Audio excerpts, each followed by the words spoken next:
তো এখন 6টা 10 বাজে। আমরা ঢাকা নতুন বাজার গুলশান থেকে রওনা দিচ্ছি খুলনার উদ্দেশ্যে। ঈদের ছুটিতে বাড়ি যাচ্ছি। হাইওয়েতে প্রবেশ করলাম। ঢাকা বা পাশেই আমেরিকান সেন্টার, আর ডান পাশে হচ্ছে কানাডিয়ান এম্বাসি।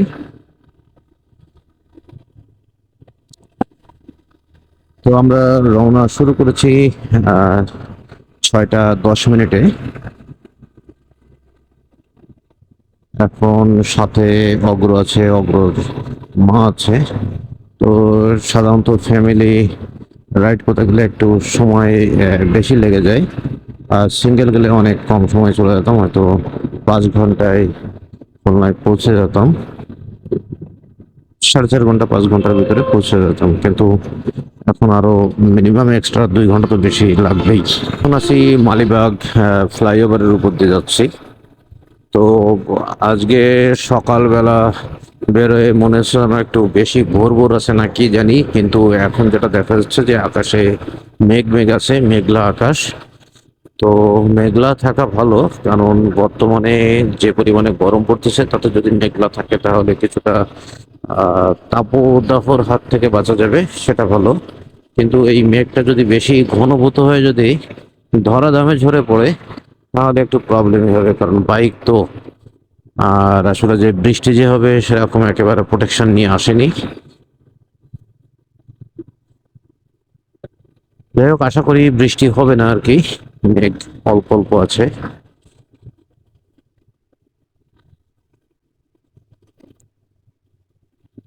বাবুবাজার ব্রিজ দিয়েই যাই। সকালবেলায় হয়তো বাবুবাজার ওখানে জ্যাম থাকবে না, মানে কারণ সকালে নেই কোনো মার্কেট, অফিস, আদালত, কোনো কিছু। 6টা 38 বাজে, এখনই এই অবস্থা, যাওয়ার কোনো জায়গা নেই। তো যে জায়গায় 15 মিনিটে বের হয়ে যাব, এতক্ষণে আধা ঘন্টা পার হয়ে গেল, এখনও ঢাকা ছাড়াইতে পারি নাই। এখন আছি এই মুহূর্তে গুলিস্তান। একটু সামনে চলে যাই চিপা দিয়ে, যতটুকু আগানো যায় আর কি। যাই হোক, একটু পথ পাইছি। তো এই সকালবেলায় এত জ্যামের কবলে পড়বো আসলে কখনোই ভাবিনি। সবাই বুড়িগঙ্গা,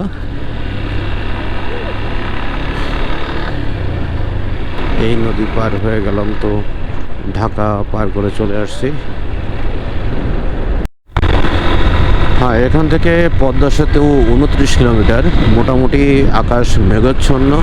তো আশা করতেছি বর্ষা যেন না আসে, কারণ বৃষ্টি এসে গেলে তো ভিজেই যাব, আর না হয় কোথাও ওয়েট করতে হবে। তো এই হাইওয়েতে আর কি ঢাকা থেকে ভাঙ্গা পর্যন্ত প্রায় ওয়েট করার জায়গা নাই বললে চলে, কারণ এরকম বেড়া দেওয়া আছে, ঘেরা দেওয়া আছে, যে কারণে চাইলেই বিভিন্ন জায়গায় দাঁড়ানো যায় না। তো আশা করতেছি যে বর্ষা হবে না, তবে মেঘলাই থাকুক, কারণ মেঘলা থাকলে একটু আরামে যাইতে পারবো, খুব বেশি কষ্ট হবে না। তাহলে প্রচুর গরম পড়তেছে এখন, আর রৌদ্র খুব মানে গা স্কিন জ্বালানো রৌদ্র আর কি।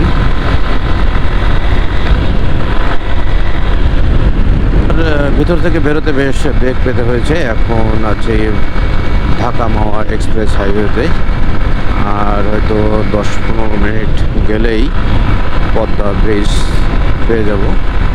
তো আগের মতো আর সেরকম দিন আর নেই যে আসলে ঘাটে যে ঘন্টার পর ঘন্টা অপেক্ষা করতে হবে, তারপরে ফেরিতে লাগবে আরও 1.5-2 ঘন্টা। তো এখন পদ্মা ব্রিজ হয়ে গিয়েছে, এখন খুব আরামেই যাওয়া যাবে।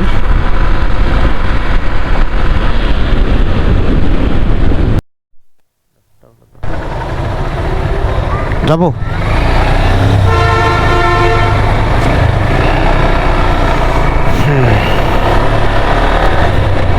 সামনেই পদ্মা ব্রিজ, টোল প্লাজা পার হয়েছি।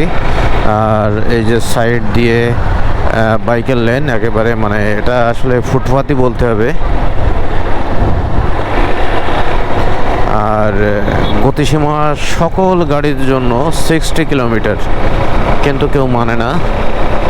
বলতে বাইক যারা চালায় তারা মোটামুটি সবাই ভালোভাবেই মানে। যারা ডান পাশে যাচ্ছে বড় বড় গাড়ি, এরা মানে না। তো এইটা হচ্ছে রেল লাইন গেছে পদ্মা ব্রিজের ভিতরে, আর এই উপরের দিকে ওটা শুরু হয়ে গেছে, সেতু শুরু। 6 কিলোমিটার সেতু, বেশ সময় লাগবে। 60-এর উপরে আবার যাওয়া যাবে না। তো একেবারে অন্ধকার মনে হচ্ছে, সামনে মনে হচ্ছে কুয়াশা। আসলে মেঘলা থাকার কারণে গুড়ি গুড়ি বৃষ্টিও শুরু হয়েছে। আর এই যে মসজিদ, একেবারে মসজিদের মিনারের একেবারে উপর যতদূর আছে ততটুকুই উঁচু পদ্মা ব্রিজ। ও অনেক দূর, আসলে চোখে ওদিক যে পুরো মিশে গেছে আর কি, পুরোটা দেখা যাচ্ছে না এখন। এমনিতে সকালবেলা, তারপরে গুড়ি গুড়ি বৃষ্টি হচ্ছে, এ কারণে খুব বেশি দূর দেখা যাচ্ছে না, তবে যতটুকু দেখা যাচ্ছে আর কি। আগে ঘাটটা ছিল এই যে বাম পাশে। বৃষ্টি পড়ে, আসলে কতটুকু পড়বে কি জানি, ক্যামেরা ট্যামেরা আছে তো ভিজে যাবে। এই মূল নদীতে প্রবেশ করলাম আর কি, পদ্মা নদী।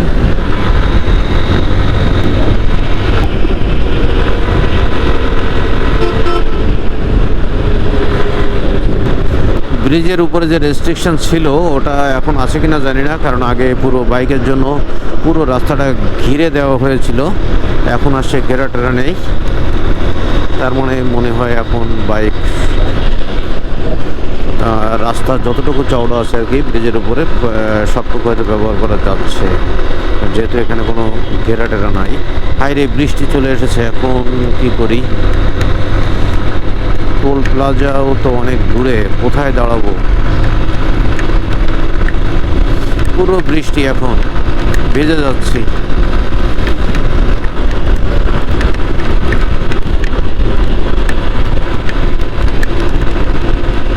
বাসের পিছন পিছন যাই, তাহলে যদি বৃষ্টি একটু কম লাগে। না, এরকম হবে না, অনেক স্পিডে চালানো হয়ে যাচ্ছে। ক্যামেরাটা অফ করি। গোপালগঞ্জ যে মূল শহরটা, সেটা আর 20 কিলোমিটার দূরে আছে। তবে সকালে আমরা বের হয়েছি 6:10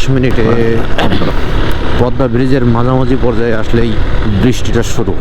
মানে ইচ্ছা থাকলেও কি আর না থাকলেও কি, বৃষ্টি উপভোগ করাই লাগছে। কারণ ব্রিজের উপরে তো বাইক থামানো যাবে না, থামালেও তো কোনো লাভ নেই, কারণ নদীর ভিতরে পদ্মা নদীর উপরে ব্রিজের উপরে তো আর কোনো জায়গায় দাঁড়ানোর জায়গা নেই।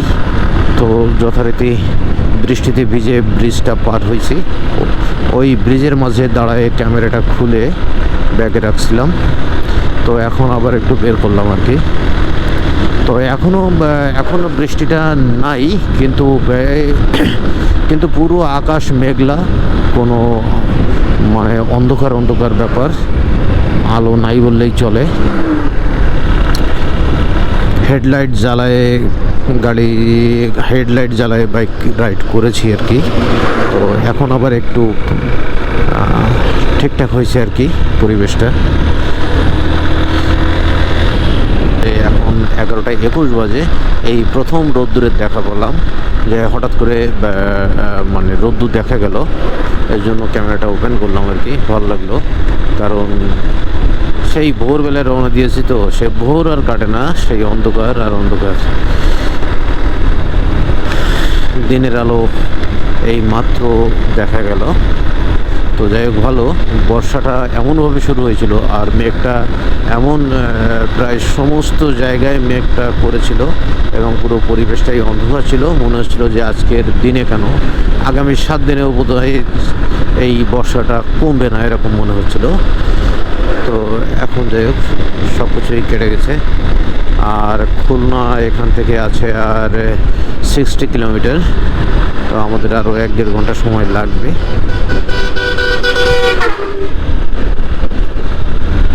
মানে রাস্তায় যে পানি জমা, মাত্র বৃষ্টিটা মানে চলে গেল, গাটা ভিজা এখনো।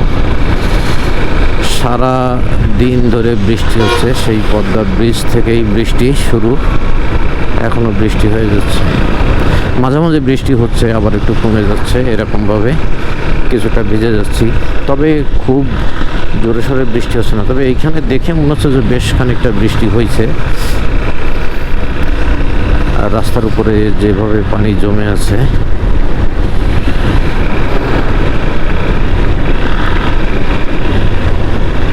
খুলনা চলে এসেছি এখন। রূপসা সেতুতে উঠতেছি আর কি। বাজে 1:52। আমাদের আসলে অনেক সময় লেগে গিয়েছে, কারণ বৃষ্টি ছিল সারাদিন। বিভিন্ন জায়গায় একটু ওয়েটও করতে হয়েছে।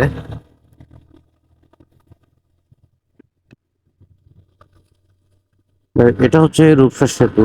রূপসা সেতু নির্মাণটা আসলে অনেক সুন্দর, খুব পছন্দ হয় আমার। তা মানুষ হাঁটার জন্য যেমন পথ আছে, রিক্সা, ভ্যান, সাইকেল যাওয়ার জন্য আমাদের লেন আছে। আর এর মাঝে 2টা লেন, এগুলো বাস ট্রাক পার হওয়ার জন্য।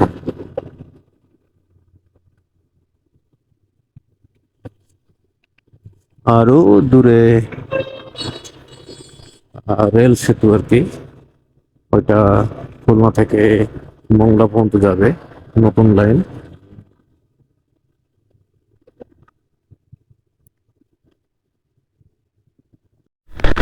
খুলনা সিটির ভিতরে আমরা যাব না, কারণ বাড়িতে যাব।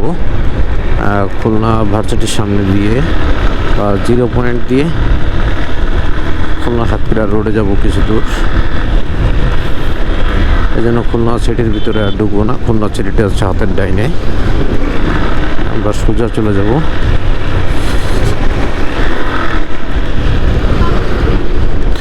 তো বৃষ্টি কিন্তু এখনো চলছে।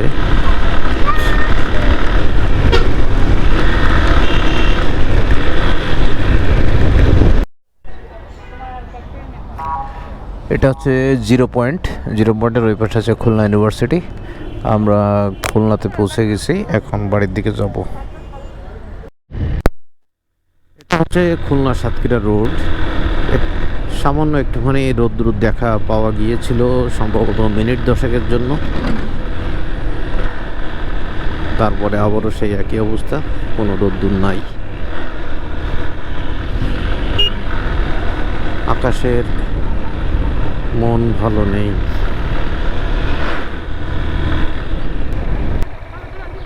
হ্যাঁ, এই হচ্ছে আমাদের শৈলমারী নদী।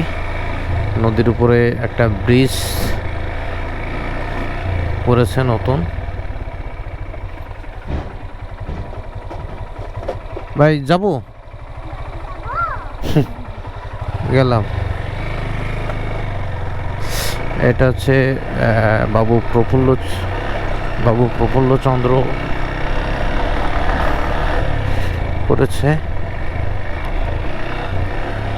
এই ব্রিজটার জন্য এলাকার আসলে অনেক উপকার হয়েছে, তা নাহলে এখান থেকে যাতায়াত খুব অসুবিধা ছিল। বটিয়াঘাটা ঘুরে আসতাম, সেটা আসলে অনেক পথ ঘুরে আসতে, তো মানে 5 কিলোমিটারের মতো পথ আমাদের বেঁচে গিয়েছে।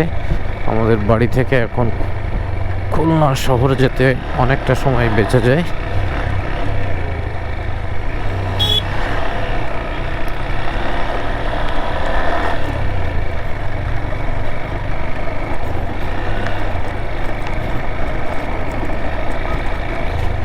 এটা আমাদের খেয়াঘাটের মন্দির,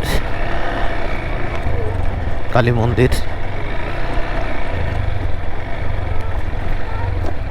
জয় মা কালী।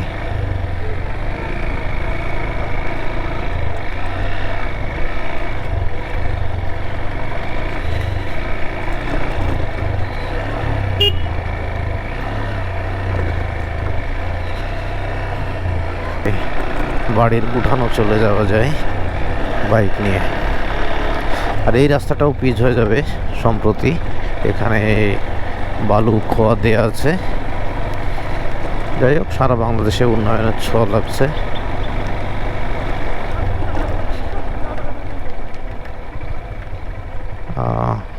এইটা আমাদের বাড়ি। ডাক দাও ডাক দাও। ওরে বাবা,